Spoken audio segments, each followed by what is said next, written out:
Une hystérectomie est une opération qui consiste à enlever l'utérus. Alors elle peut être totale. Dans ce cas-là, on enlève le col de l'utérus avec, ou subtotale quand on n'enlève pas le col de l'utérus. On peut combiner l'opération avec le retrait des ovaires également, et dans ce cas-là, on dit qu'elle est radicale et non radicale quand on n'enlève pas les ovaires.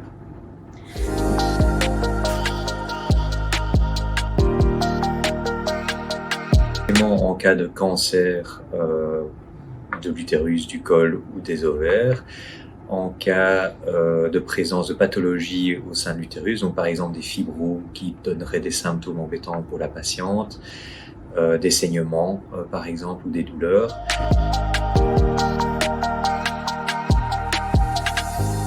La voie d'abord qu'on réalise le plus souvent en clinique de l'Europe, c'est la laparoscopie. Donc ça consiste à mettre une caméra par le nombril, on met 3 petits instruments dans le bas du ventre et on retire l'utérus de cette manière-là.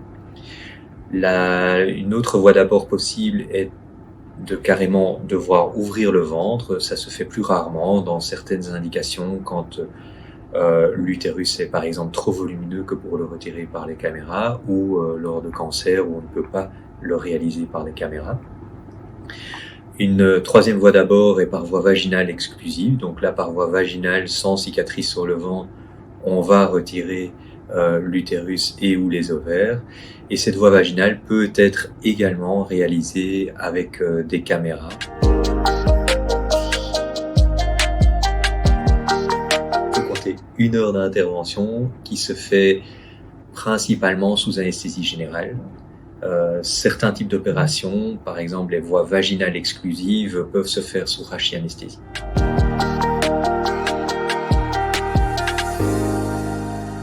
Quand l'hystérectomie est réalisée par voie cœlioscopique, la patiente reste 1 nuit à l'hôpital. Quand elle est réalisée par laparotomie, où on doit ouvrir malheureusement le ventre, dans ce cas-là, en général, les patientes restent 2-3 jours à l'hôpital.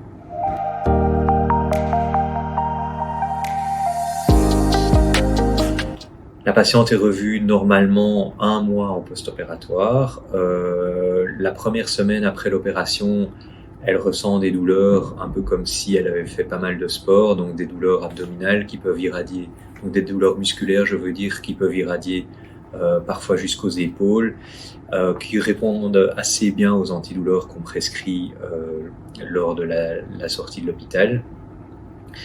La patiente doit bénéficier également d'un traitement par de l'héparine à bas poids moléculaire pour éviter tout risque de thrombose post-opératoire. Donc ce traitement est en général prescrit 10 de jours en post-opératoire.